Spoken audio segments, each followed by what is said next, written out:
Perhaps you have a device that measures your heart rate variability, or HRV for short. Wearables like the Apple Watch, the Aura Ring, the Ultra Human Air, Whoop, BioStrap, probably even Fitbit these days, they all measure HRV. But how do you actually take that number and adapt your day or your lifestyle decisions based on that score? Many folks consider HRV to be the very best snapshot of your current health state. It's a favorite metric of elite athletes, business people, and other high performers. But what do you actually do with that score?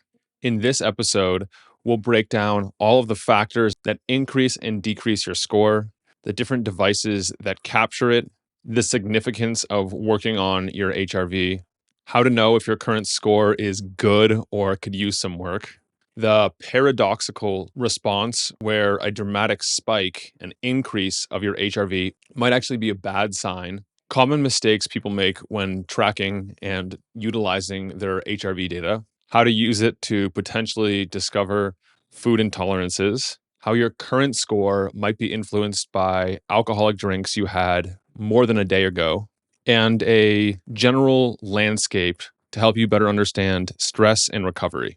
Our guest this week is Dr. Torkil Færø. He's a general practitioner and an emergency physician, documentary filmmaker, photographer, and author of a book called The Pulse Cure. This book has dominated the Norwegian bestsellers list for over a year and is the only book I'm aware of that thoroughly explores the significance of heart rate variability. Plus, he provides actionable and holistic tips to use HRV to improve your overall health. If you find this interview interesting, go ahead and check out his book called The Pulse Cure, which is available everywhere books are sold. And if you want to go deeper into the whole concept of heart rate variability, check out episode number 72 I recorded with Dr. Jay Wiles. If you don't yet have a device that's capable of capturing an accurate form of HRV, I recommend either the Aura Ring, the Whoop, or now the Ultra Human Ring, which I've been testing and just reviewed on the Outlier website. I'll put a link to each of those in the show notes of this episode, as with everything else. And you can find that at mindbodypeak.com/158. All right. Sit back, relax, and enjoy this conversation with Dr. Torkil Færø.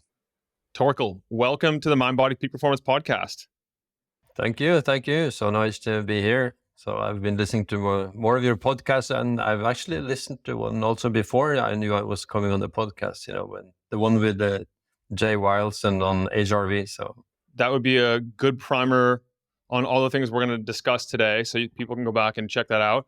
And let's set the stage. You wrote a book recently called The Pulse Cure. What was that about, and what led you to write that?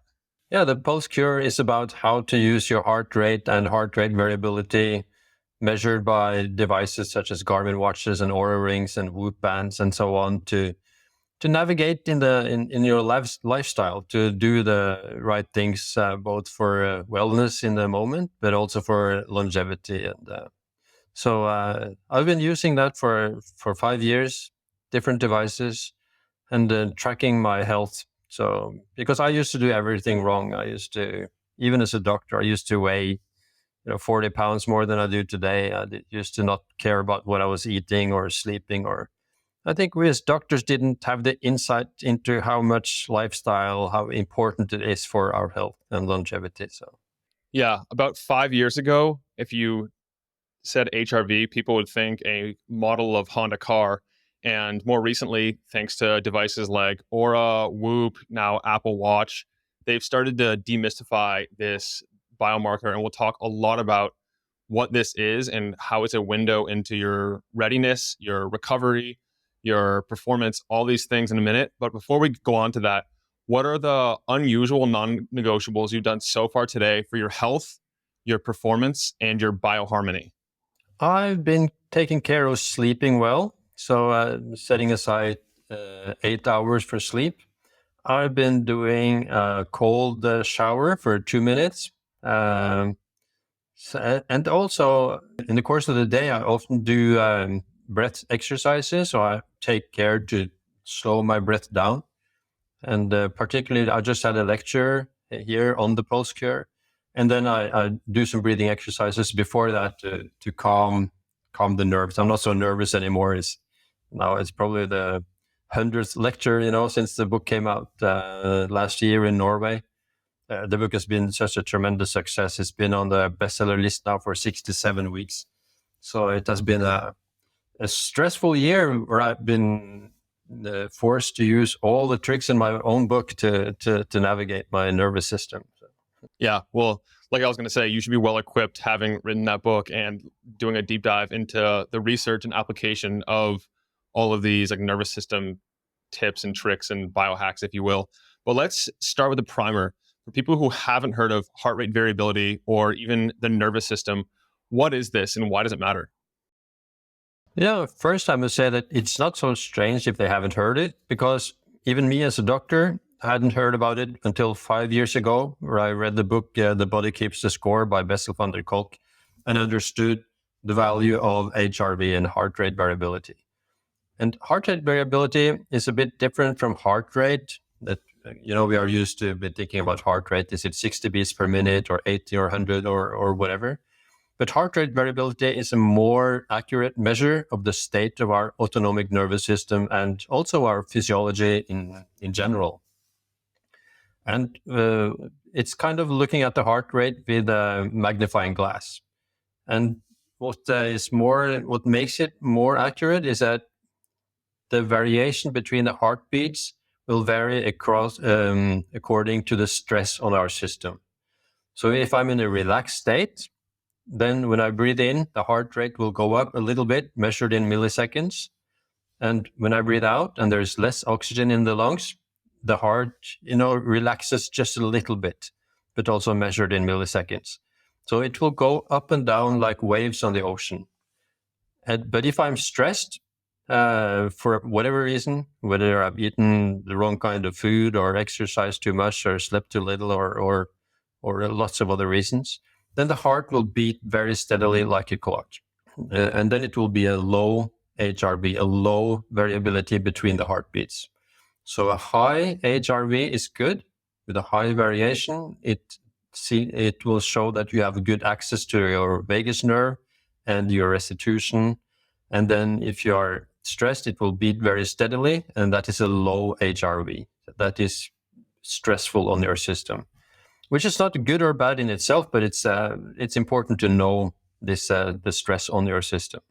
What are some of the factors, the common ones that people might already know about and the ones that fly under the radar of things that bring our heart rate variability down?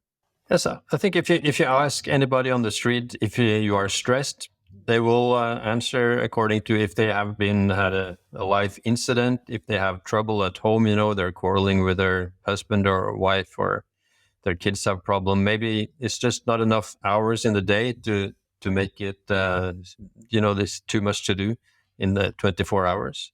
Or they may be of the nature of being very, very active, hyperactive ADHD kind of personalities.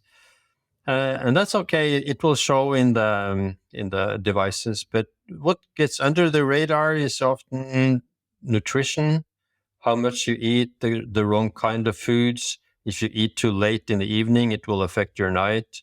For me, for example, also if I eat chili, it will kind of ruin my night. And alcohol, that is probably the most important stressor. And I think that people know that it's stressful, but when you use the devices, you see how stressful it is. It's like a catastrophe for your nervous system. Other things, actually, altitude above sea level will affect it. The menstrual cycle for women will be the week before menstruation is kind of a heavy strain on your system. It's not just a feeling or a mood, but when you use the wearables, you see that the week before menstruation is a heavy period physiologically on your system. And for me, I know that using a continuous heart rate variability monitor was really helpful because there'd be little periods throughout the day where I would say, hold my breath while reading a stressful email that I wouldn't necessarily pick up while using an Aura ring or a different wearable. You have to actually ask it to measure the HRV.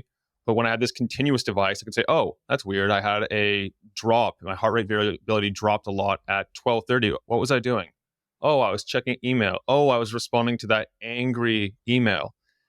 Are there any ways that you recommend people can actually take this information, say about diet? How do you use heart rate variability to find any potentially problematic foods? What is very common is to have problems with flour, with the wheat, with the gluten, or with milk products, dairy products.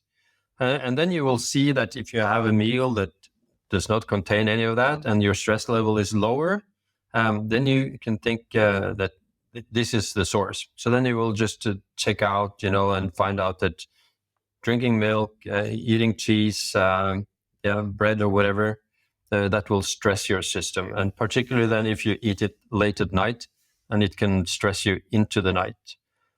But a lot of people find that their problems with the food intolerances are more complex than that.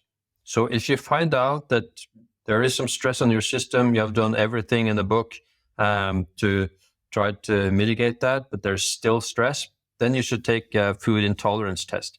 And a lot of people have done it after they have seen that there's too much stress and found out that there are food intolerances that they would not have been able to detect by themselves. It's just too complex. It may be 5 or 6 different food sources, and it would take forever to be a detective to find this out. And a food intolerance is very different than a food allergy. Just because you don't go into anaphylactic shock and your throat doesn't close doesn't mean you don't have any intolerances. Perhaps you don't have an allergy, but you can still be intolerant to a whole range of foods. And that may or may not show up on food sensitivity testing. That's right. And it may not even not give you any symptoms. It does not give me any symptoms. I found out that I had gluten intolerance and lactose intolerance. But for a lot of people, it will give them muscle pain, it will give them joint pain, it will give them fatigue symptoms. So a lot of people will react to this food.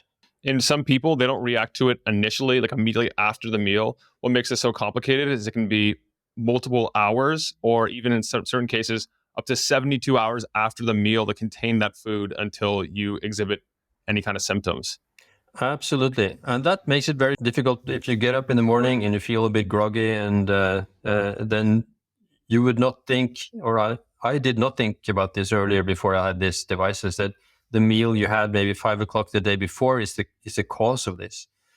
And that is why it's also important to note that the difference between Aura and Whoop and Garmin is that the Garmin watches will show the results 24 hours. So you will see the exact point where the stress level went up. So that makes it so much more easy to find out what is the source of the stress. And I know you have a Garmin watch and Aura, so you probably have found this out yourself as well. Yeah. For me, I find it hard to narrow exactly what it was that caused the spike in stress, because sure, it could be the timing I ate, it could be the food I ate, it could be what I did right before I ate, it could be the fact that I worked out 60 minutes before, it could be the fact that I jogged home after the meal. There's like so many other confounding potential variables that's really hard to isolate and say, okay, it was this food specifically, which is why I was curious if you can just like take a baseline HRV, like on demand snapshot measurement, like right before the meal. And then again, after 30 minutes or 60 minutes after the meal to see how that it changes. I'm not sure what HRV typically does after any meal, but would you expect to see like a slight decrease after the meal if it was like a normal meal, and if you're intolerant you'd see a drastic decrease? Yes, I would say that. Yeah, and it is kind of difficult to find out because there's so many factors that are affecting the HRV. But this is kind of a detective work. It's kind of gamification of your own health. So for a lot of people, this is actually interesting and fun. So to find out what is stressing me. So, and then if you have a suspicion that there might be 2 different things affecting it, okay, then the next day you try just to keep one of them and not go jogging before, if that is what you may suspect have made the result the day before. So it's kind of some detective work that is needed. Yeah. And what's the relationship between heart rate, your normal heart rate measurement, as every wearable tracker measures, and heart rate variability? I'd assume that as heart rate goes up, heart rate variability goes down, so they're inversely correlated. Yeah. So, but on the same heart rate, say you may have 70 in your heart rate, but you may have a very different HRV. So the difference in HRV will be bigger than the variation in heartbeats in itself. But you could check after a meal to see what your HRV does. If your HRV tanks and your heart rate spikes, that could be another sign to give like additional verification that it is indeed potential problematic food. And a simple way to test that is just to remove that food or the ingredient for a couple days, say 3 days, and see how you feel. If that nagging symptom goes away, then that could be a bad food or bad ingredient for your body. Exactly. You mentioned in a lecture I watched of yours that alcohol affected you for much longer than I would previously have guessed. I would have thought that after 24 hours, it'd be out of your system and you'd be fully recovered. Your HRV would recover also. But that wasn't what I believe I saw in your lecture. No, it actually, and according to Whoop, it stays down for 5 days. So you reduce your HRV by somewhere around 30% the first day, and then another 30% the second day, and then like 15% the third day, and so on. But it will still affect your recovery state for 5 days. Of course, if you drink twice a week, like Saturday or Wednesday, you're always not working at your best. You have not been working at 100% of your capacity.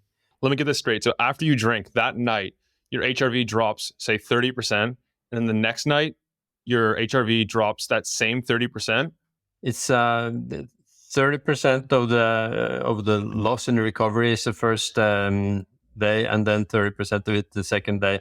So it will be a bit better day by day, but it will still be quite hard. But it will also be very individual. So I have friends that can tolerate alcohol much more than me. So this is also the advantage by the devices, that you will find out how you react to certain things and not how the general population will react, or an average of the general population. So this is individual medicine. Yeah, I've come across the notion, I'm not sure if it was in research or it's definitely in personal observation, that some people are like parasympathetic dominant and some are sympathetic dominant, meaning there's like two types of people: the ones who walk around everywhere relaxed with occasional deviations from that, and the other bulk of the population, I'd say, where they are in fight or flight stress mode and they occasionally dip into relaxed mode.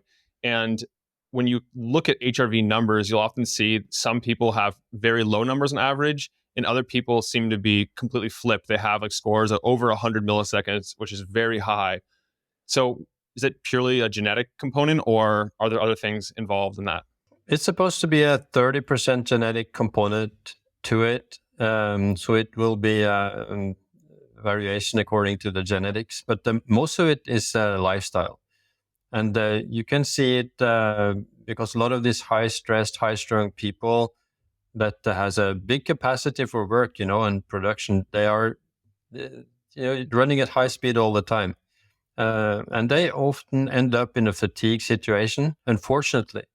So this is maybe the most important thing about these devices, that they can prevent you from going into a fatigue situation, because these devices would warn you, weeks and months ahead, that you are overtaxing yourself. You are too much strain on your system. And these are the people that are most happy about the Pulse Cure, about the book and the devices. Gives them kind of a license to rest, because these are the personalities that are used to feel guilty if they relax. So if they sit on the couch, they feel guilty and bad. But these watches will tell them that you should relax now. So they are very happy that there's some external source telling them that you deserve to relax now to stay healthy. Okay, so let's talk about actually using this in lifestyle, because it's one thing to get your score, to see it after a night of sleep, whether good or bad, a high or low HRV. Let's just walk through some scenarios of that score and how you use it, whether it's the day or it's a longer term trend of weeks or months? For example, for myself, it's been so much pressure, the last time, because there are so many lectures, so many interviews, so many podcasts, so much happening. So then I can see on my system that the late night lecture, maybe twice a week, and the whole week will be a lot of strain. So, and then I know that, okay, next week I have to relax more. I have to schedule times of rest, of meditation, of focus on sleep. And then I can see that my recovery improves, so that I'm not burning out, because I also have to do my regular work as a doctor in between all this. So this is how I regulate the system. And I see a lot of people on Instagram, I have 25,000 followers on Instagram. So they often share their images and tag me. Then I can see they do the same. So they find out that this day is stressful, and they say, okay, tomorrow I need to relax. So this is how you can use the readings in the morning to make decisions about how to relax, or how to put stress on yourself the next day. So if it has been 3 or 4 quiet, easy days, okay, then you can put some more load on your system. For the readings themselves, do you prioritize the overnight reading from something like a Whoop, an Aura, a Apple Watch, or do you like a reading first thing in the morning before you get out of bed, before you move, just like keeping everything as constant as possible, just like the snapshot when you first wake up? Yeah, that is, if you don't have a Garmin watch and you have these other devices, then that is the best option, that you can, before you get up of bed, then you can do a measurement and see, and compare it to the other days to see this measurement. And also Garmin will show you this, the overnight measurement. But more than that, I will use the measurement throughout the day with a Garmin watch. But if you don't have that watch, this is, as you explained it there, is a good way to get an overview. But I compared a little bit about, like, if you go into the mall and go for a big shopping, and that you only get the total amount at the end of it. You don't know what the individual goods are. While Garmin in another way will show you that it was between 11 and 12 o'clock you were stressed, and when you had that power nap at 4 o'clock, it really worked. So it will give you a better overview of it than just measuring it in the morning. Yeah, that makes a lot of sense. And then, so say we have a low HRV, what are some of the things that you like to do? I know you've mentioned a couple in the introduction, such as a breathing practice or a cold plunge. Side note, does a cold plunge increase or decrease HRV? And what are some of the other things you like to do?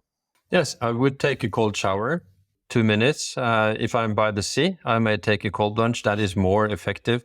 And that will improve the HRV. It will put you in a parasympathetic state for a couple of hours at least. And then I would do some breathing exercises. I may check my schedule, and if there is something that I can postpone to another day, I would do that.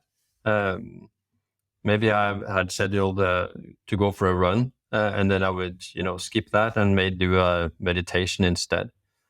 So, and generally also to slow down my speed, to do things, do the same things, but at a slower rate, yeah. I often think about that if I'm in the Caribbean and have a Caribbean tempo or speed. So I can do these different things to mitigate the stress that I see in the morning. And even with something that might improve your HRV, such as a cold plunge or cold shower, there's a sweet spot. If you do it too long, say 10 minutes and 32 degrees Fahrenheit, about 0 degrees Celsius for 10 minutes, that's going to, if you do it regularly, maybe even just acutely, tank your HRV. At least it has for me. Like, a small amount can improve it. And when I extend it too much, then it can have a negative effect. Yeah. So then you can see the dose that you need of temperature and time. So the lower the temperature, the shorter the time. So if you're at the freezing point temperature, then maybe 1 minute is enough. But you can also go out in, that would be like 68 degrees Fahrenheit, but then you may need to be out in the water for like 10 or 20 minutes, and you'll get exactly the same effect. And it will calm down the pulse and improve the HRV for a long time. And it will dampen inflammation in your system. So a lot of people with joint pains and arthritis will find out that if they do this cold therapy, it will relieve the symptoms from the joints, for example. And if you stay in too long, as you say, you get too cold, that will stress the system. And I also found out that a lot of people who are in a fatigue situation that have had systems that have been stressed for a long time, they will not tolerate it. So what other people will tolerate and improve from, they will just be stressed out worse. So this will all depend on the state of your physiology. What about saunas? Do those improve? They would improve, but it's hard. It's like going for a run. So being in the sauna in the hot temperature is very, very hard for your body, because your body is really working hard to keep your temperature down. So the heart beats very fast, very hard. The vessels, your arteries will dilate in the skin to try to lose the heat to sweat. And this is really hard work. Even though you are just sitting in the heat in the sauna, your body is working really hard. And that may be good. If the rest of your life is in balance, then this just could be like a hormetic exercise that will strengthen you if you have the possibility to relax and recuperate afterwards. But a lot of people that will have too much stress in their lives already, it will be too much for them. It can push them over the side. So you have to make sure that this strain on your body that the trip to the sauna is compatible with the rest of your lifestyle. But you could, if you go in and out of the sauna into the cold water, you can regulate it with your watch. This is what I do. So I make sure that I'm in the cold water long enough to keep the pulse down, and then I can go back into the sauna.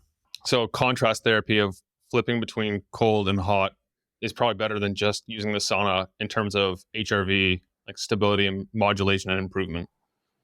Yes, and particularly if you have a stressed system from beforehand.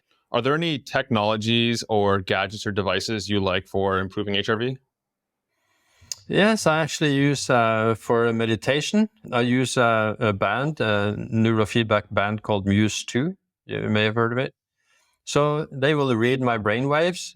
So, for example, you can put it so that you will listen to nature sound that you're in the jungle or somewhere. And if you have a calm mind, then the sounds from the jungle will be very low and peaceful. And then if you get a lot of thoughts, your brain waves, get stressed, then it will be more noisy. You will hear sound from water dripping on the leaves and so on. And then actually I managed to calm myself down. And I noticed that when I can do this with this band, I can easier do it without it also. So even if I'm driving the car, I can find this mellow place in my mind more easily than I did before. So this is neurofeedback. So this band will listen to your brainwaves and give you. It will alter what you hear in your headphones. So it's fascinating. So I'm a big fan of neurofeedback. I do it pretty much every single day. I have a device called the Sensei, and it has neurofeedback, and it also has transcranial photobiomodulation, or it basically uses like red light diodes and applies them through your head, and it can modulate your brain state that way. And it can be used for calming down overexcitation of neural activity, which in turn can modulate HRV. I also have a device right here called Apollo Neuro. I don't know if you've heard of Apollo, but it uses like haptics or vibration, and it's been clinically shown in a couple studies to improve HRV by some like double-digit percentage. Then other things that I'll use and I found work well. No, I haven't found any supplements per se. I don't know if you've experimented with like L-theanine or something like that can help like modulate brainwaves, specifically alpha brainwaves, or GABA agonists to try and change HRV that way. But basically, anytime I just slow down, like you were saying earlier, that makes a big difference. Even like a short walk outside can help my HRV. yes, absolutely.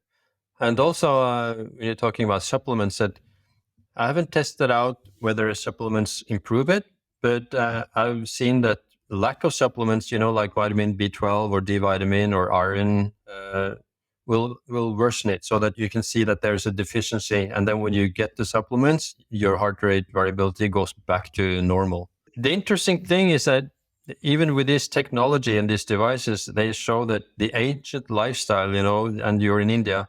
So the ancient lifestyle, the way of living is what is best for us, and it will show in the heart rate variability. So if you go for a walk, if you go fasting, if you calm down, if you sleep well, breathe slowly, uh, yeah, it will improve your HRV. If you live more closely to what our hunter-gatherer ancestors lived, if they lived this way, with the differences in temperature and so on, then it's good for you, and it will show in the heart rate variability.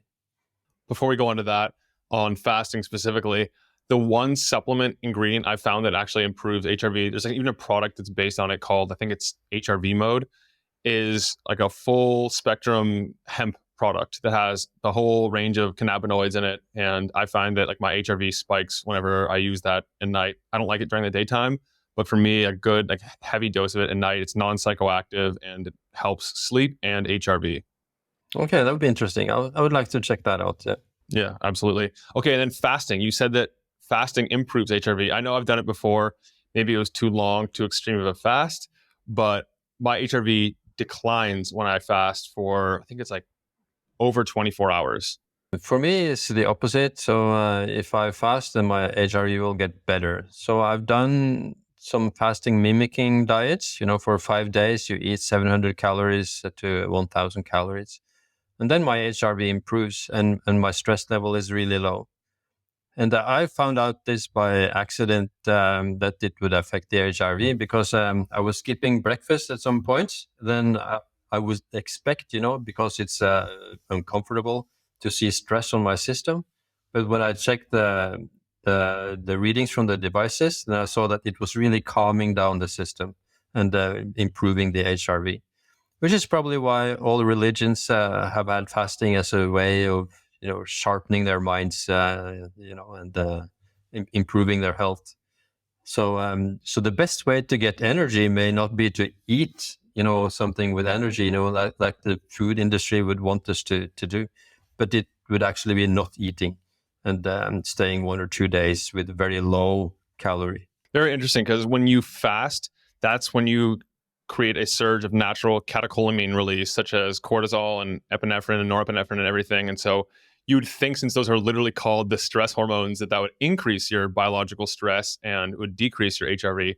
The components were there, and I'm sure you've repeated that multiple times to figure out it was indeed the fasting. Yes, absolutely. It is the fasting. So I can see that will be on the Garmin watch. I will see the difference between the fasting state until 12 o'clock and until I eat my lunch, the first meal of the day. There will be a clear difference. And if I eat something that I don't tolerate, this difference will be a lot higher. I will see it in the stress levels immediately. And the first time I saw this was one of my colleagues had a birthday or something at work. And I'm doing the same work, before and after lunch. And then I saw that after eating 2 big pieces of cake, the stress level really went through the roof.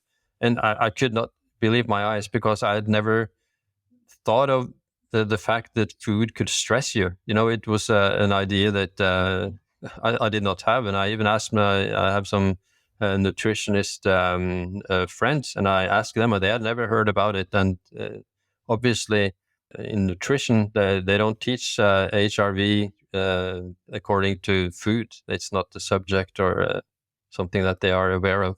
Yeah, during my training, when I was learning about how blood sugar swings affect different organ systems and bodily processes, the way I learned it is that it caused like the blood sugar spike, then crash, causes the body to use cortisol and glucagon and everything to liberate more energy. And when it does that, then that causes a surge of the stress hormones, and that's going to cause a surge of stress, obviously. And then also it's going to acidify the blood. And when it acidifies the blood, then your respiratory rate goes up. When your respiratory rate goes up, then you're putting yourself into a stressful situation, which is like the opposite of breath work. And that effect persists for a long time afterward, which is also the reason if you eat a lot of sugary food before sleep, it can seriously disrupt your sleep, and you can see it on your respiratory rate on wearables like Aura or Ultrahuman or probably Garmin too.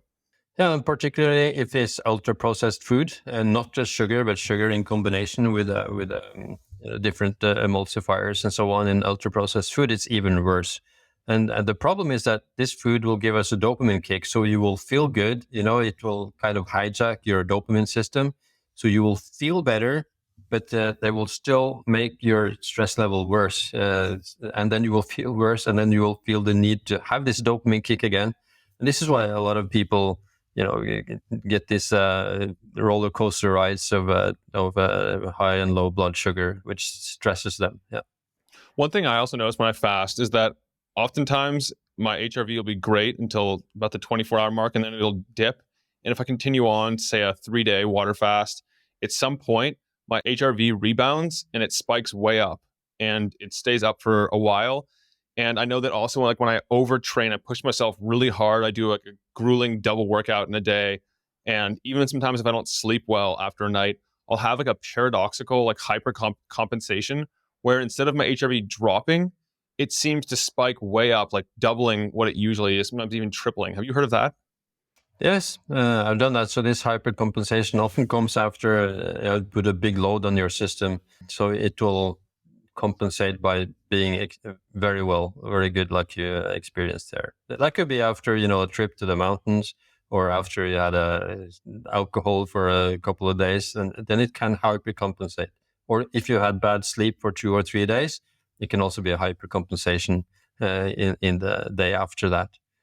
And also, it's important with the fasting and everything else that we do, that there's so much individuality. So how you react to a fast could be very different from another person.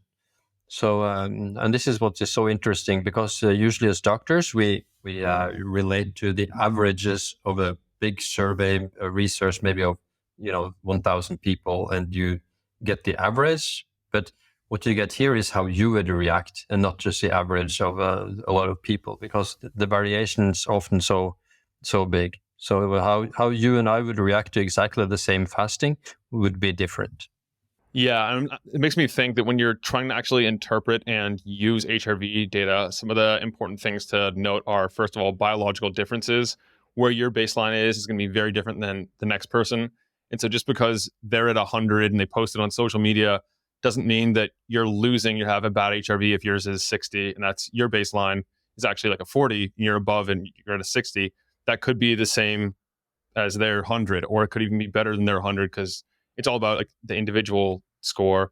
And then also the trend is very important, because if you see 150 and you're like, oh, I'm doing everything right, and what did I just do? I just drank 3 nights in a row, got blacked out, and I'm at 150.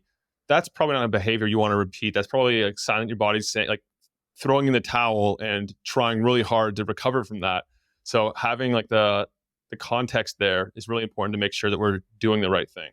Yeah, absolutely. And you should only compare your HRV with your own and not to others. So that is very important. You should find your baseline and see how good can you be from this baseline. And also, and this is a bit harder for women, because the baseline will be a very, very different according to the menstrual cycle. So, for example, a fasting that would be no problem in week 1 or 2 in the menstrual cycle would be a big problem in week 4. Or an exercise or a race or whatever. And I don't think that many women are aware of this. And I know that the Norwegian soccer team, the national soccer team, they use Oura rings to be able to dose their training according to the menstrual cycle. As I mentioned earlier, when I see the heart rate variability over a month, you can get a curve, that shows the development of heart rate variability over the last 4 weeks. And then you can see a really large dip the week before menstruation. And when you see that, it's so much easier to make adjustments in your lifestyle. Yeah, that's interesting. I was wondering if it would be a good idea to adjust the lifestyle solely based on HRV, but I've imagined it wouldn't just be HRV that's changing. That might be the most obvious metric, like the canary in the coal mine in terms of biometrics. But like in general, I'd be hesitant to change like an entire way of life based on one metric like HRV. But HRV is a good one to base it on, I think. Yeah. It's probably the most important signal. I compare it to driving a car. So the speed of your car. So the HRV is kind of the speedometer of your physiological load in the moment and over time. So you can see the speed. So it's one thing, but you also have to compare it to, the whatever happens outside your car, so to speak. So it's just one metric, but it's the most important metric, I think, and it also shows the activity of the incredibly important vagus nerve that we as doctors have overlooked for so many years, even though it seems to be one of the most important things that we can do for our health, to have a good connection to our vagus nerve. There's a lot of different ways of stimulating the vagus nerve. I mean, some of the classic ones are singing, humming, chanting. Vagus nerve stimulating devices, they have those now. What are some of the other ones? And what's the role between vagus nerve and HRV? Because I'm not sure we've elucidated that link yet. The HRV is really a measurement of the strength of your vagus nerve, the vagal tone. So the more active and healthy your vagus nerve is, the better your HRV. So there's kind of a direct link here. I've read recently a book from Navas Habib, Upgrade Your Vagus Nerve. It's very, very good and instructive on this subject. So if you're in the sympathetic mode, we have the parasympathetic system, the recovery system, and you have the sympathetic system, the mobilizing system. A good HRV shows that your parasympathetic system, which is your vagus nerve, is healthy. And if you have a low HRV, it seems that you are sympathetically dominated and you are in a stressful state. So what you need to keep your mitochondria and your immune system optimal, that is a healthy vagus nerve. And that is measurable in the HRV. How much can I move my HRV over the span of a day, or maybe day is too long, over the span of an hour? If I pull out all the stops, I do all the things, can I move it 30%, or is that too much? Like, can I shift completely from sympathetic to all of a sudden doubling my HRV? Yes, you would be able to do that. But I think, once again, that the most important is the measurement through the night. I don't measure much in the daytime, actually. Through the night, if I had a really, really stressful day, my HRV would be down to below 30. And if I have a really good relaxed day, it may be 55. So I may be able to double the HRV from a really low state into the really high state. And then my average probably would be around 45. So anyone that has one of these wearable devices will see the graphs of the different biometrics, how they trend overnight, because they all show them these days. HRV is one of those graphs, and you can see usually like about where the high point is, where the low point is, and like the average. You can see the trend. How do you actually like use that graph when you look at it personally? What this variation means is that it will be during your deep sleep or during your REM sleep. So this will be the differences in those phases of sleep. So then you can see that you had like 4 phases of deep sleep and REM sleep throughout the night. So you can't really use it for much than to acknowledge that, okay, this night I had a good variation between REM sleep and light sleep. Yeah. So I'm talking about, I don't know if you'll be able to see it on my phone right now. I have my Aura app open. If I just pull up a random day, down here, my trend of HRV throughout the night, how do I use that? I know, like, depending on when it spikes and when it drops, you can figure out like if you're recovered adequately, if you went to bed too early, too late, that kind of stuff. Yeah, the one you showed me now was that it was a low HRV in the start of the night and it improved throughout the night. And that will have meant that you had put too much load on your system in the evening.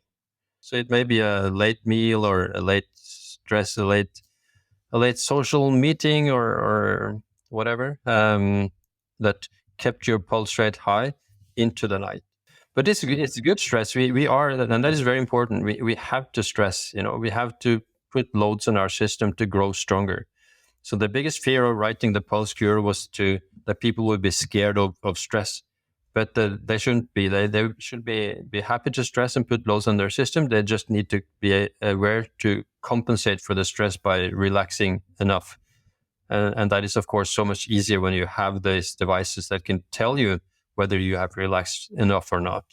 Exactly. So that was if it trends from down to up throughout the night. What if it goes the other way and it starts up and it trends down throughout the night? That could mean that you have a sleep apnea problem, for example, that you are, yeah. Because I know with resting heart rate, you can extrapolate a little more about like if your resting heart rate is the very lowest right before you wake up, it means that your body wants a little more sleep because like that's perhaps when your circadian rhythm is shifted towards recovering the best is when you're waking up. And you can tell a little bit more about, I think, recovery status in different ways from that. I'm curious if there was any about HRV and when you see the max and min. It could also have something to say with the temperature in the room, so that I see that for some people, if you live like you're in India, the temperature may go up or down throughout the night, and that can have an effect. Because what is really important for sleep is that it's cold enough in the bedroom. So they say that between 60 and 65 degrees Fahrenheit would be ideal for a bedroom temperature. And if for some reason the temperature would get up, the weather changes during the night, then this may affect your quality of sleep. That's interesting. I find that tends to hold true for men. I'm wondering if that research was done that included women too, because the women I talk to almost categorically seem to prefer slightly warmer temperatures. Like my partner, she likes maybe 15 degrees warmer than I do, which I was surprised. I was telling her, well, the research all says 60 to 65 ish, and she's like, no, I can't stand being that cold. It needs to be at least this warm. And sure enough, when she sleeps in warmer environments, her HRV and other biometrics improve. Yeah, and that is so interesting, and it shows, that you can see these things in the HRV. So for me as a doctor, this information for doctors is so important to be able to get information about how the patient is, not when he's examined in the doctor's office, but all the time in between. So I often ask to see my patients. So many people have these watches nowadays. So I often ask to see the results from their devices, and it's so instructive, and I can tell so much about their lifestyle from seeing these curves in HRV, and they also learn to control, because this is a way to become CEO of your own health, to take charge of your own health. One of the arguments against wearables and this type of technology in general is I hear pushback. People don't want to be tethered to their device to be able to live. They want to be free and unencumbered by it. But the way I like to use it is, if nothing else, if you get a wearable device that can measure this stuff, you start to build awareness, like bodily awareness between these biomarkers, the level of them currently, and what it actually feels like in your body. So okay, this is how high HRV feels. Okay, this is how a low resting heart rate feels. So that way, even if at some point you do decide to stop using them, you already learned how to correlate these feelings. So you can say, okay, well, after a night of alcohol, well, that one's obvious. After I work out late at night, I don't recover as well. I don't feel quite the same. And it's actually working out within 2 hours of bedtime that caused me to feel that way. And it's being able to discover those missing links and figure out the patterns in our ever evolving and changing lifestyles. That's what I view as like the real value of wearables in general for the long term. Yeah, absolutely. And because a lot of people, the critics say that can't we just listen to our bodies? But we cannot, because we are not equipped to do that. We have senses, very good senses for outside enemies, because throughout our developmental history, all the threats have been coming from the outside, from other animals, from snakes, from enemies, and from food that is, not good, with bacteria and so in it. So our sense of sight and hearing and smell and taste and touch is so good. But our sense for our inner state has never really been needed. And this is what we need now these days, because now our threats comes from the inside, from an overloaded stress system with a chronic low-grade inflammation. And this sense we don't really have. So, and this is just as you say, that once you start measuring it with these devices, you get to know your body more. You get to feel these subtle changes that will pass you by if you don't have these devices. I noticed that I could better manage my energy by paying attention to my sympathetic activation. I could notice the impact of stimulants on my physiology. And just by focusing on keeping my HRV within like a narrower band, I would be able to stay energetic throughout the entire day, not just at the beginning of the day and maybe a little quick spurt of energy after lunch, but I can keep it steady. What are some of the other common benefits people experience when they start working on keeping it, like understanding their HRV and then also improving it? They will do, as you said, that you can, because what's also so nice about the Garmin watches, and I'm not sponsored by Garmin, no affiliation, but what you can see that you can push a button and you can see the stress level in the moment. And then you can find out that, okay, I can do the same work with less stress.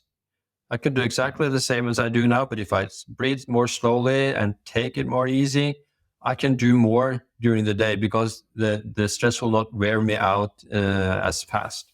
So one thing is to find more time to rest, but it's also another important thing to do your work at a slower speed. Yeah. And it's not just like your desk workers that benefit from this, it's also your athletes and it's anyone looking to improve their longevity, like learning to keep your HRV in an optimal range is going to translate to virtually every health and wellness goal. Absolutely, and these are devices that have been developed by athletes, but we can also use it in our everyday lives. So it's like in the cars, the Formula One cars. They have the very latest technology, but they are used in every vehicle also. So it's the same thing that the athletes have been at the forefront of this development of these devices, but we can use it because we have as much stress in our lives as the athletes. The normal person has as much stressors as an athlete has. And when I work and I'm aware of my HRV, by keeping my HRV high, I'm able to focus for longer and I don't get the same tunnel vision that I get when I am in like a stimulant fuel, like 3 cup of coffee kind of day. I'm more aware of like the patterns and able to connect them than I can if I just like try and artificially increase my energy by ingesting more energizing substances. Yeah. And this is because that if you are in the stress system, if you are full of adrenaline and your stress is high, the connection to your prefrontal cortex is worse. You get a narrower focus, and you are not able to exploit your prefrontal cortex and all the intellectual ideas and your creativity because you're in the sympathetic stress mode. And this is also why a lot of mistakes are made. If you are in a threat situation like the police in the States, they shoot the wrong people and so on, because in the stress state, your field of vision is more narrow and you make mistakes. And you can see that people with better HRV will have more empathy, they will have more energy to put themselves in the minds of other people, and they make better decisions. So for businesses, it's very important, to have employees with a well-balanced stress system. Well, Torkil, we can keep going on this for a long time because there's a lot to cover, but we'll start to wind this one down. If people want to connect with you to pick up the Pulse Cure, how do they go about that? Where do they find you? The Pulse Cure, the book is released as a normal book in all the bookstores in the US. You can get it at Barnes & Noble or Amazon or whatever. It's also an ebook and an audiobook. So, and this book is actually still, amazingly enough, is still the only and first book that will be as a guidebook on how to use heart rate variability to improve your lifestyle changes and to track your lifestyle changes. And on Instagram, you can see me at Dr.Torkil.md. One more thing, of course, we also have this social online community. It's called thepulsecure.com. It's a little bit like Facebook. You can post your findings, what you find in your devices. There will be workshops. There's a blog there. There's so much information. All right. If there was a worldwide burning of the books and all knowledge on earth is lost, but you get to save the works of 3 teachers, who would you choose and why? I would, of course, take Seneca and Marcus Aurelius as one of them. Maybe Ralph Waldo Emerson and David Henry Thoreau would be another couple of people. And then I would also do, I couple them up here. So I will also do Eckhart Tolle with The Power of Now and Paulo Coelho with The Alchemist, I think. I think that first set and that last set would have stellar HRVs. Yeah, because you can see that, the people that can do good work over a long time have a sense of calm, have a sense of balance.